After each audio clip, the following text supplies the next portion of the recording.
Hello everyone, कैसे हैं सभी लोग। तो आज देखिए हम चर्चा करने वाले हैं सबसे पहले तो कि ज़्यादातर स्टूडेंट क्या होते हैं एग्जाम में क्वेश्चन को बहुत लेंदी तरीके से सॉल्व करते हैं, जिसके वजह से क्या होता है एग्जाम में बहुत सारे क्वेश्चन छूट जाते हैं या फिर उनको टाइम नहीं मिलता है आगे कुछ और क्वेश्चन करने के लिए।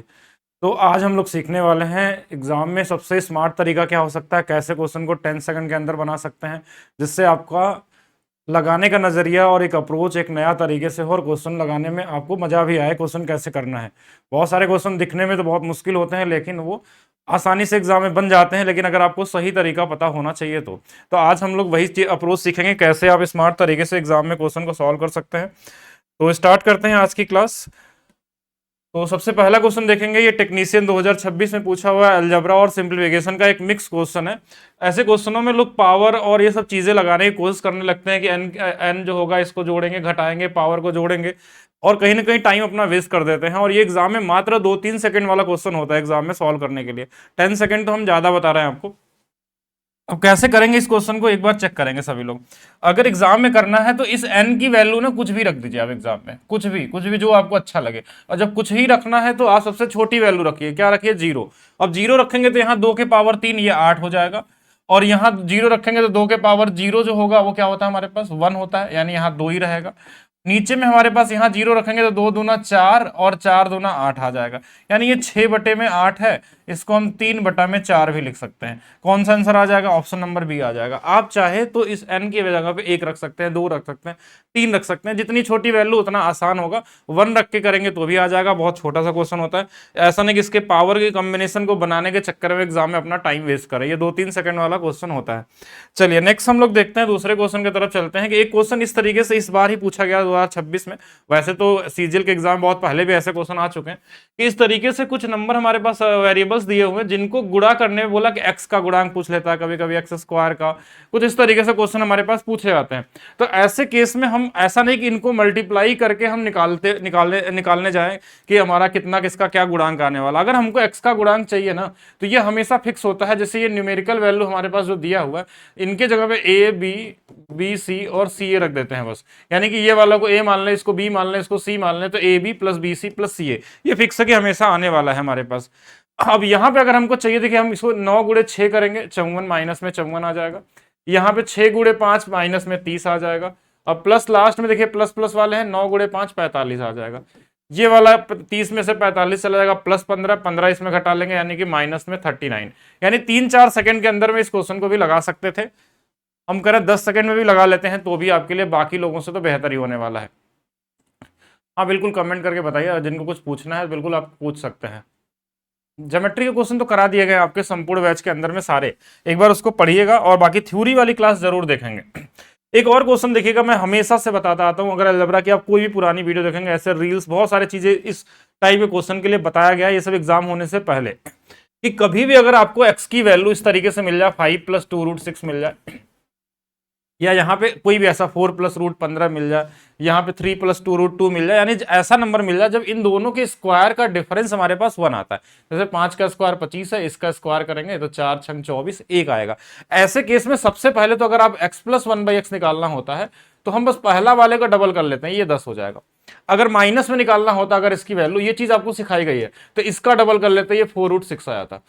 अब यहां पे चीजें समझने के, लेकिन आपसे पूछा क्या गया, पूछा गया है x - 1 अपान में √x। तो ये वही चीज देखिए, इसमें जब भाग देंगे तो ये हो जाएगा हमारे पास √x और माइनस में 1/√x। यानी हमको पावर को घटाना है। पावर जब डिक्रीज होता है ना तो बड़ा आसान सा क्वेश्चन है। देखिए पावर डिक्रीज होता है, कैसे डिक्रीज हुआ, यहाँ 1 था, यहाँ 1/2 हो गया, पावर आधा हो गया। जब आधा होता है तो हम 2 घटा लेते हैं, इसमें 2 घटा लेंगे और रूट लगा लेंगे, यही हमारा आंसर हो जाएगा। और ये कितना आ जाएगा, 2√2 आ जाएगा। अगर मान लीजिए यहाँ पे हमारे पास प्लस में करना होता है, ये पावर प्लस में होता है, घटाना होता है, तो इसमें 2 जोड़ लेते हैं, √12 हो जाता है, आंसर 2√3 आ जाता है। जैसे ये क्वेश्चन हम लोग करते हैं ना कि अगर मान लीजिए हमारे पास ऐसा रहता है x² + 1/x² की वैल्यू कहीं 47 दिया है और हमको x + 1/x पे आना है, तो देखिए पावर 2 से 1 यानी आधा जब भी पावर होगा, इसमें अगर प्लस है तो +2 कर लेंगे, 49 हो जाएगा, यही आपका आंसर हो जाएगा। अगर यहाँ माइनस से चाहिए तो 2 घटा लेंगे और √45 3√5 आ जाएगा। मतलब इस तरीके से करते हैं हम लोग। तो वही सेम चीज है, यहाँ 1 से आधा पे आना था, माइनस में आना था, इसलिए -2 की, और यहाँ पे 2√2। यानी ये क्वेश्चन मेंटली लगाने वाला क्वेश्चन था। अगर आपको एग्जाम में आता तो 3 सेकंड से ज्यादा क्वेश्चन नहीं लग सकता। क्या 5 का डबल किया माइंड में 10 आ गया, माइनस में जाना है, 2 घटा लेंगे 8, √8 आ गया आंसर। बस √8 को आप बस देख लीजिए कौन सा वाला आंसर होने वाला है, इतना ही करना था आपका। नेक्स्ट क्वेश्चन देखिए, कुछ सिंप्लीफिकेशन के क्वेश्चन भी लिए गए हैं आपके अलजेब्रा और सिंप्लीफिकेशन में। तो अगर मान लीजिए सिंप्लीफिकेशन के क्वेश्चन आपके एग्जाम में आए तो इसको अलजेब्रिक सिंप्लीफिकेशन भी बोल सकते हैं हम लोग, चाहे तो फार्मूला का यूज कर सकते हैं a³ माइनस b³ का। लेकिन ऐसे केस में सबसे पहले यूनिट डिजिट चेक करना है। यूनिट डिजिट चेक करेंगे तो देखिए 7 के क्यूब में यूनिट डिजिट लास्ट में 3 आता है और 2 के क्यूब में 8 आता है। अगर हम यहां मान लीजिए इसको 13 23 कुछ भी मान ले तो 13 में से अगर 5 8 जाएगा तो लास्ट में 5 आएगा। अगर एक ही ऑप्शन है तो आपका काम बन गया, और नहीं है एक ही ऑप्शन तो आप डिजिटल सम का यूज कर सकते हैं। उसके बाद आप फार्मूला पे जाएंगे एग्जाम में कि अगर डिजिटल सम और यूनिट डिजिट दोनों फेल हो जाते हैं तो आप फार्मूले का यूज करेंगे। बाकी ये चीजें आप लोग जो लोग पढ़ रहे हैं इस बैच के अंदर में, तो मैं बता देता हूं कि ये बैच है संपूर्ण बैच जो आपको maths by DP sir official app के ऊपर में मिलता है। और साथ में एक चीज और समझेंगे, अभी एक कोड चल रहा है May 50 का, जिसपे 50% का ऑफ मिल जाएगा हर एक बैच के ऊपर में आपको, जिसके अंदर में एनटीपीसी वाले सारे प्रीवियस ईयर 2026 के क्वेश्चन करा दिए गए हैं। जो लोग बैच में पढ़ रहे होंगे उन लोग देख रहे होंगे। टेक्नीशियन के क्वेश्चन आपके कराए जा रहे हैं, अभी जो हम लोग कर रहे हैं टेक्नीशियन वाले क्वेश्चन है। इसके अलावा एएलपी वाले क्वेश्चन भी लगभग आपके 90% से ज्यादा हो चुके हैं, उसमें ज्योमेट्री मेंसुरेशन वाले क्वेश्चन बचे हुए हैं। इसके बाद ये तीनों जैसे कंप्लीट होते हैं फिर हम ग्रुप डी वाले 2026 वाले इसके अंदर में क्वेश्चन करेंगे, ठीक है। बाकी ये कहां मिलने वाला आपको classes, maths by DP sir official app के ऊपर में। चलिए एक क्वेश्चन और देखिएगा अलजेब्रा का, कि ऐसे क्वेश्चन एग्जाम में 2024 में पूछा गया था, 25 में भी आया था और 26 में भी देखने को मिल रहा है। ऐसे केस में आप इसको सॉल्व नहीं करना है, आप जो ज्यादा बार दिखे उसको जीरो बना लीजिए। जैसे इसमें जेड और वाई दिख रहा है तो आप जेड को जीरो बनाने की कोशिश करिए। जेड को अगर जीरो बनाएंगे देखिए यहाँ जीरो हो जाएगा, यहाँ जीरो हो जाएगा, यहाँ जीरो, 12 का स्क्वायर यहाँ 144 वाई आ जाएगा। और यहां पे अगर हम करें तो यहाँ 5 का स्क्वायर 125 वाई आ जाएगा, 25 वाई आ जाएगा। अच्छा स्क्वायर में स्क्वायर कर लीजिएगा, इन दोनों को जोड़ देंगे तो वाई की वैल्यू जो हमारे पास आने वाली 169 आने वाली है, जो ना तो यहाँ दिख रही ना तो यहाँ दिख रही, सिर्फ एक ही ऑप्शन में दिख रहा है, तो ये हो गया। जरूरत पड़ने पर आप चाहें तो वाई की वैल्यू जीरो करके जेड का मान भी निकाल सकते हैं। ये आसानी से एलिमिनेट हो सकता है, किस तरीके से करना है। ग्रुप डी में तो ज्यादा आसान क्वेश्चन आए थे इस बार, ग्रुप डी का क्वेश्चन क्यों नहीं सॉल्व हो पा रहा है। चलिए अभी जल्दी ही कराएंगे, ग्रुप डी का स्टार्ट करेंगे हम लोग, पहले एक बार ये वाला कंप्लीट हो जाए हम लोगों का। एक क्वेश्चन और देखेंगे, बड़ा पुराना क्वेश्चन है, आपके रेलवे एग्जाम में बहुत पहले भी कई बार पूछा जा चुका है, इस बार फिर से रिपीट हुआ। अब यहाँ पे एक चीज समझिएगा कि यहाँ एक्स और वाई जब भी दिया जाता है ना रेसिप्रोकल देता है, यानी कि अगर आप ध्यान से देखेंगे तो एक्स वाई का गुणनफल जो होता है ना हमेशा 1 दिया जाता है। इसका मतलब होता है जहां एक्स है वहां पे 1/y लिख सकते हैं, या जहां वाई है 1/x लिख सकते हैं। ऐसा आप कर सकते हैं, क्यों? क्योंकि इन दोनों को जब गुणा करेंगे ना देखिए प्लस वाला प्लस से कट जाएगा, माइनस वाले से माइनस, यानी हमसे जो ये पूछा गया ना इसको हम ऐसे भी लिख सकते हैं, X square plus Y square को हम चाहे तो x square plus 1/x square भी लिख सकते हैं। और ये वैल्यू कैसे निकलती तो हमने पढ़ा था, ये तो के स्क्वायर माइनस 2 होता है, ठीक है, के स्क्वायर माइनस 2 होता है। लेकिन इसके लिए हमको के की वैल्यू तो चाहिए, तो यहां से एक्स की वैल्यू निकालते हैं ना। अभी थोड़ा देर पहले तो हमने पढ़ा था, कैसे पढ़ा था कि अगर इसको हम रेशनलाइज कर दें √5 + 2 से, √5 + 2 से अगर गुणा कर लें, देखिए 5 का स्क्वायर 5, 2 का स्क्वायर 4, यहाँ 2 है, सिर्फ 2 है, ठीक है, रूट में नहीं है, तो 5 4 9 आ जाएगा, 9 प्लस और 2 × 4 रूट में 5 आ जाएगा। अब अभी थोड़ा देर पहले हमने डिस्कस किया था कि जब ऐसा क्वेश्चन बन जाता है तो हम क्या करते हैं कि देखते क्या इन दोनों के स्क्वायर का डिफरेंस 1 तो नहीं है। देखिए 9 का स्क्वायर 81, इसकी स्क्वायर होता है 80, 1 का डिफरेंस, यानी यहां से अगर आपको x + 1/x चाहिए तो सिर्फ आगे वाले का डबल कर देना 18। अगर इसका स्क्वायर चाहिए आपको तो आपको क्या करना है, इसी का स्क्वायर करके 2 घटा लेना है, तो 324 में से 2 चला जाएगा 322। ये भी मेंटली लगाने वाले क्वेश्चन है, इसमें कोई भी डेटा इस तरीके से मिल जाए, बस आप वहां पे आपको चलो दूसरा तरीका बताता हूं, आइए एक और तरीका समझिएगा। इसमें अगर आप पढ़ ही रहे हैं तो इसको समझिएगा, √5 और यहाँ पे 2 दिया था और यहाँ पे √5 - 2 दिया था। y की वैल्यू हमारे पास दिया था √5 - 2 होगा, और यहाँ पे √5 + 2 दिया था। ये एक्स वाई की वैल्यू हमेशा यहाँ पे 1 दी जाती है। अगर ये पैटर्न आपका मिल जाए, कभी भी x की वैल्यू आपको √5 प्लस रूट में हम √a रूट में b दे दे और √a माइनस रूट में b दे दे, y की वैल्यू, ये फिक्स पैटर्न होता है, ये आता ही आता है, ठीक है, इसको ध्यान रखिएगा। √a प्लस रूट में b हो गया। ऐसे केस में x + y की जो वैल्यू आती है हमारे पास हमेशा 2a + b अपान में a - b आती है। ये पैटर्न ध्यान रखिए, अगर बार बार रिपीट होगा तो इसका यूज कर सकते हैं आप एग्जाम के अंदर में। अब a + b का मतलब यहाँ दोनों रूट में होने चाहिए। देखिए अगर यहाँ 2 रूट में नहीं है तो इसको हम क्या बना सकते हैं, √4 लिख सकते हैं। ऐसे रूट में क्या लिख सकते हैं, 4 लिख सकते हैं। यानी यहाँ पे अगर हमको वैल्यू चाहिए 2 गुणे में 5 4 9 और नीचे में 5 में से 4 जाएगा 1, यानी इसकी वैल्यू 18 है। और यहाँ से पूछा क्या गया है, x² y², तो बस 18 का स्क्वायर - 2 324। अच्छा, इसमें एक्स वाई की वैल्यू इसलिए नहीं हम रखते हैं क्योंकि एक्स वाई की वैल्यू हमेशा 1 ही आती है ऐसे केस में। तो ये फिक्स पैटर्न है, इसका भी यूज कर सकते हैं, कोई भी क्वेश्चन आ जाए यहाँ पे इस तरीके से आप लगा सकते हैं इसको। जैसे मैं एक छोटा सा क्वेश्चन यहाँ लिखता हूँ आपको, एक्स की वैल्यू कहीं दे दिया √3 + √2 और √3 - √2, और वाई की वैल्यू आपको दे दिया √3 - √2 और √3 + √2, और आपसे पूछ लिया, क्या पूछ सकता है, एक्स वाई की वैल्यू हमेशा ये 1 ही होता है, ये तो फिक्स है। एक्स प्लस वाई पूछ सकता है, तीसरा आपसे पूछ सकता है एक्स स्क्वायर वाई स्क्वायर पूछा जा सकता है, एक्स क्यूब वाई क्यूब मान लीजिए पूछा जा सकता है। पूछने के लिए बहुत सारी चीजें बन सकती है इसमें, ऐसे पूछ सकता है X square plus Y square plus X Y बता दीजिए कितना आएगा, ऐसा भी हो सकता है, और माइनस प्लस में भी आ सकते हैं क्वेश्चन। तो सबसे पहले तो एक्स वाई की वैल्यू हमेशा 1 आती है। दूसरा, अगर एक्स प्लस वाई अगर हमको चाहिए होता है तो हम क्या करते हैं, हमने क्या बताया था, 2a + b और a - b। तो यार हमने देखा कि 2 गुणे में a + b, 3 और 2 कितना 5, और नीचे में 3 में से 2 चला जाएगा तो 1 आएगा, यानी इसकी वैल्यू 10 आ गई। अगर ये 10 आ गया ना, तो अगर स्क्वायर जाना तो हमको क्या करना होता है, k² - 2 करना होता है। 10 का स्क्वायर 100 - 2 98 आ जाएगा। क्यूब जाना होता तो क्या करते हैं, k³ - 3 करते हैं, तो 10 का क्यूब 1000 - 30 970 आ जाएगा। ऐसे यहाँ पे इसकी वैल्यू हमने निकाली ली है, कितना है 98 है, और ये वाली वैल्यू 1 होती है तो इसकी वैल्यू 99, और कुछ भी पूछ ले उससे फर्क नहीं पड़ता, आप कर सकते हैं। इसको ध्यान रखिएगा, आगे रिपीट होगा तो ऐसे क्वेश्चनों को इस तरीके से करना है, बाकी आपको पढ़ाया गया था। यहां पे देखिए x² + 1/x² है, और यहां पे पावर 4 जाना, पावर को डबल करना है, 2 गुना है। देखिए 2 से 4 हो सकता है, 4 से 8 हो सकता है, 8 से 16, 16 से 32, 64, जैसे भी चाहे। अगर पावर 2 गुना होता है तो जो भी नंबर दिया रहता है उसमें हम क्या करते हैं, स्क्वायर -2, अभी तो पढ़े थे हम लोग। तो 256 में 2 घटा लेंगे 254, ये भी 2-3 सेकंड वाले ही क्वेश्चन थे। चलिए नेक्स्ट और देखते हैं।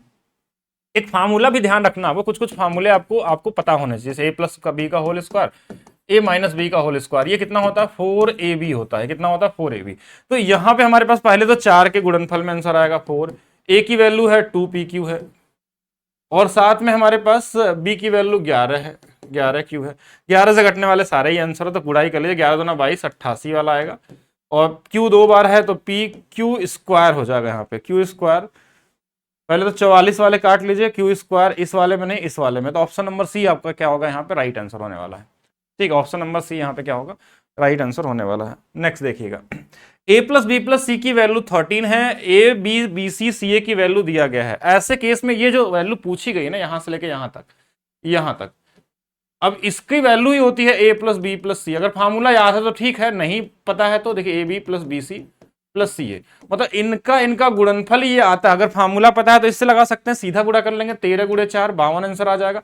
नहीं, जिनको पता है उनके लिए क्या होगा, एग्जाम मान लीजिए आपको पता नहीं है तो क्या करने वाले हैं ऐसे कोई केस में, आप किसी एक वैल्यू को 0 बना लीजिए। जैसे हमने c को 0 बना लिया तो ये c 0 हो गया, तो यहाँ c 0, यहाँ c 0, यहाँ ab की जो वैल्यू बची है वो 13, यहाँ पे ab की जो वैल्यू बची है वो 4। अब यहाँ पे देखिए अगर c 0 है तो देखिए ये वाला पूरा 0, ये वाला 0, इसमें भी 0, सिर्फ यहाँ क्या बचा है ab और a + b। ab की वैल्यू कितनी है 4, और a + b की वैल्यू है 13, 13 × 4 कितना आ जाएगा 52 आ जाएगा।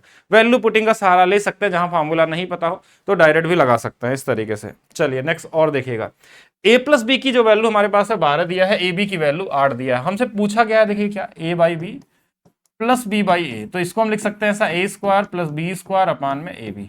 तो नीचे वाली वैल्यू तो हमको पहले से पता है 8 है, a² b², पावर को क्या करना है 2 गुना करना है। तो क्या करते हैं, जो भी नंबर स्क्वायर माइनस में 2 करते हैं, लेकिन कब ये करते हैं, जब हमारा ab की वैल्यू 1 होती है, यानी कि ab का गुणा करने पे 1 आता है, यानी एक्स वाई की वैल्यू 1, इससे पहले डिस्कस कर। लेकिन यहाँ ab की वैल्यू 8 दिया था, इसको रखना पड़ेगा आपको 8 को, यानी 144 माइनस में 16 128 आ जाएगा।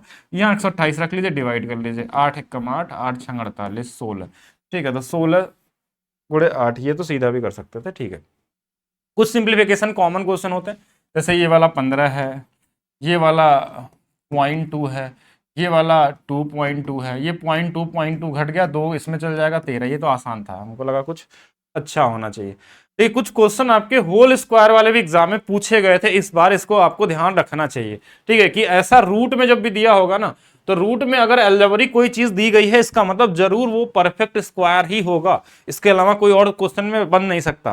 तो परफेक्ट स्क्वायर का मतलब यहां देखेंगे, ये 3a का होल स्क्वायर है, ये 1 का स्क्वायर है, +2 × 3a × 1 है, मतलब ये चीज दिख जानी चाहिए आपको कि ये 1 + 3a है, ओवरऑल रूट से बाहर आएगा। माइनस में 4a है, यानी 1 माइनस में a हमारे पास है। 1 - a हमको निकालना है, हम चाहें तो इस 100 का गुणा भी कर सकते हैं, कि 100 - 100A है हमारे पास, 100 माइनस में क्या है 100A है। अब यहां से देखिए 100 में से अगर हम घटा दें A की वैल्यू हमारे पास, तो यहाँ इसमें लग जाएगा क्या, पॉइंट लग जाएगा, यानी 11.25, बस यही आंसर हो जाएगा हमारे पास। इतना ही करना है। देखिए अगर इसकी वैल्यू दो अंकों में दशमलव यहाँ लगा देगा और यही वैल्यू हमको यहाँ घटा लेना है, यानी कितना हो जाएगा हमारे पास पॉइंट, पहले तो 25 है तो लास्ट में 75 आएगा, तो ये दोनों ऑप्शन गलत होगा। अब इन दोनों में देख लेना, 11 घटाएंगे तो 89, इसके बाद आएगा कितना हमारे पास 88, यानी ये वाला आंसर आ जाएगा। ये सब गलत है, मतलब बेसिक कैलकुलेशन है, बस इसमें एक ही चीज था कि ये 1 + 3a का होल स्क्वायर था, इसीलिए बाहर में ये आया, बाकी 4a तो पहले से दिया हुआ था। नेक्स्ट क्वेश्चन देखिएगा। अच्छा, ऐसे क्वेश्चन एग्जाम में मिलते हैं सिंप्लीफिकेशन में, तो आप लोग क्या करना चाहिए, कैसे अपना टाइम बचाएंगे, क्योंकि एग्जाम में टाइम बचाना आपके लिए सबसे बड़ा टास्क। तो हमेशा पहले भाग वाले चीजों को देखिए। भाग वाले में जैसे इसको उल्टा करेंगे तो 15 से 15 कट जाएगा, नीचे में ये जो 15 आएगा, यहाँ चलिए ठीक है ये पूरा भाग होगा तो नीचे में 16 आएगा, ये सब ऊपर चले जाएंगे जैसे भी जोड़ने के बाद भी। तो यहाँ से कोई फर्क, हमको कोई अच्छा नंबर नहीं दिख रहा है। यहाँ पे जो हम करेंगे ना उल्टा इसको, तो 23 ऊपर चला जाएगा और ये 23 और 23 वाले को काट देगा, ये तो वैसे ही कट जाएगा हमारे पास। अच्छा, ये जो 19 नीचे आएगा ना, 19 नीचे आएगा तो ये कहीं भी कटने वाला नंबर नहीं है, ऊपर में कहीं पे भी 19 नहीं दिख रहा हमको जो काट सके, तो ऑप्शन में 19 वाला आंसर देख लीजिए। माइनस का कोई चांस था ही नहीं, इसमें कहीं भी माइनस है नहीं, तो माइनस में आंसर आ नहीं सकता है। बाकी 18 कोई पॉसिबिलिटी दिख नहीं रही यहाँ पे कि ऊपर में 9 क्रिएट होगा और नीचे में 18 आएगा, तो एक ही ऑप्शन है। मतलब जुगाड़ लगाएंगे तो आपको चीजें दिख जाएंगी, प्राइम नंबर का सहारा लीजिए, बाकी आप कर भी सकते हैं कि मुश्किल क्वेश्चन होते नहीं, कटने वाले ही दिए रहते हैं, सब आसानी से कट जाते हैं। फिर हमने बताया कि रूट अगर दिया है अलजेब्रिक में, मानी किसी न किसी का ये होल स्क्वायर होगा, परफेक्ट स्क्वायर होगा, बस उसको देखना है। जैसे यहाँ पे आपको दिख रहा होगा कि ये वाली वैल्यू अगर हम इसको ऐसा लिखना चाहें तो 2x का होल स्क्वायर माइनस में 3y का होल स्क्वायर का स्क्वायर है ये, यानी ये रूट से बाहर हटाएंगे तो ये बड़ा वाला स्क्वायर हट जाएगा, ठीक है, ऐसा लिख सकते हैं इसको। अच्छा, नीचे में हमारे पास देखिए तो ये वाला सिर्फ 2x है और ये वाला क्या है 3y है, यानी कि इसी का होल स्क्वायर है, 2x - 3y आ जाएगा। एक जो माइनस वाला इस वाले माइनस वाले से कट जाएगा, यहां से क्या बचेगा 2x + 3y वाला बचेगा। इधर माइनस ऑलरेडी लगा है, माइनस में 2x और प्लस में 3y आ जाएगा, 2x कट जाएगा, ये 6y आपका आंसर हो जाएगा। अगर ऐसे हो जाए तो ठीक है, नहीं तो xy की वैल्यू ले सकते हैं आप, कोई वैल्यू ले सकते हैं, कोई नहीं फर्क पड़ता है। और y में आंसर, x में भी आंसर दिया ना, xy की कोई वैल्यू रख के भी सॉल्व करेंगे तो भी आंसर मिल जाएगा आपको। बट 1 नहीं रखिएगा, xy की वैल्यू 1 रखेंगे तो गड़बड़ होगा। क्यों? क्योंकि 1 रखेंगे तो आंसर ये दोनों मैच कर सकते हैं, ये दोनों मैच कर सकते हैं, फिर लास्ट में फंस जाएंगे, तो 1 के अलावा कोई वैल्यू लेंगे आप। चलिए कुछ क्वेश्चन कॉमन क्वेश्चन आते हैं सर्ट्स एंड इंडाइसेस वाले। अब इसमें क्या है, 3 बेस यहाँ है, 3 यहाँ है, तो यहाँ भी 3 बनाएंगे, तो ये क्या होता है 3 का क्यूब है और इसके पावर में 1/2 है, यानी ये 3 के पावर में 3/2 है। अच्छा, यही चीज इसके बराबर होगी, यही बराबर, यानी a + b का मान भी 3/2 है और 2a - b का मान भी हमारे पास कितना है 3/2 है। क्या चाहिए हमको, b की वैल्यू हमको चाहिए था, तो b की वैल्यू चाहिए। देखिए नॉर्मली पहले b को ही हटा देते हैं, a निकाल लेते हैं, कितना हो जाएगा 3a, और यहाँ 3/2 मिलकर कितना हो जाएगा 3 हो जाएगा। a की वैल्यू 1 आ गई, a की वैल्यू 1 है तो कहीं पे भी रख लीजिए, अगर 1 है तो इस वाले में रख लीजिए। a + b की वैल्यू हमारे पास 3/2 थी, ये 1 है, तो b का मान यहाँ 1 घटा लेंगे, इसकी वैल्यू 1/2 आ जाएगी। तो कहीं से भी निकाल सकते हैं, कॉमन क्वेश्चन है, सिर्फ कंपेयर करने वाला था, कॉमन तरीके से लगा सकते थे। कुछ क्वेश्चन ये कॉमन वाले आते हैं, इनको आप मेंटली लगा सकते हैं, इसमें सब जगह तो 2 ही दिया हुआ है, तो आपको इसमें ज्यादा कुछ करना नहीं। सबसे पहले हम इस वाले को सॉल्व करते हैं, यानी 1/4 ऊपर जाएगा, इस 2 से कट जाएगा 2, 2 + 1/2 2.5, और 2.5 का गुणा जब इसमें करेंगे, 2.5 का मतलब 5/2 है, 5/2 का गुणा 1/2 हम करेंगे 5/4 माइनस में 1/2, मतलब इजी कैलकुलेशन पे है ये। और कितना हो जाएगा, इसको अगर 2/4 बना लें तो 3/4, 3/4 कितना होता है 0.75 होता है, 0.7। तो ये इजी लेवल वाले हैं, कॉमन क्वेश्चन है। तो ये वो क्वेश्चन थे जो टेक्नीशियन के पूछे हुए थे। इसके अलावा जो अलजेब्रा वाला है वो संपूर्ण बैच में डाल दिया गया है, एनटीपीसी वाले अभी, और एनटीपीसी वाले भी डाल दिए गए थे आपको, एएलपी वाले भी डाल दिए गए थे, टेक्नीशियन का ही बचा हुआ था सिंप्लीफिकेशन और ये वाली। बाकी एक बार सभी लोग बताएंगे, हाँ बाकी एक बार जल्दी से बताएंगे कमेंट करके। बाकी अगर आपको वीडियो अच्छी लगती है तो वीडियो को लाइक जरूर करेंगे, शेयर जरूर करेंगे और कमेंट करके बताएंगे कैसा लगा वीडियो, जल्दी से, हाँ जल्दी से बताएंगे सभी लोग।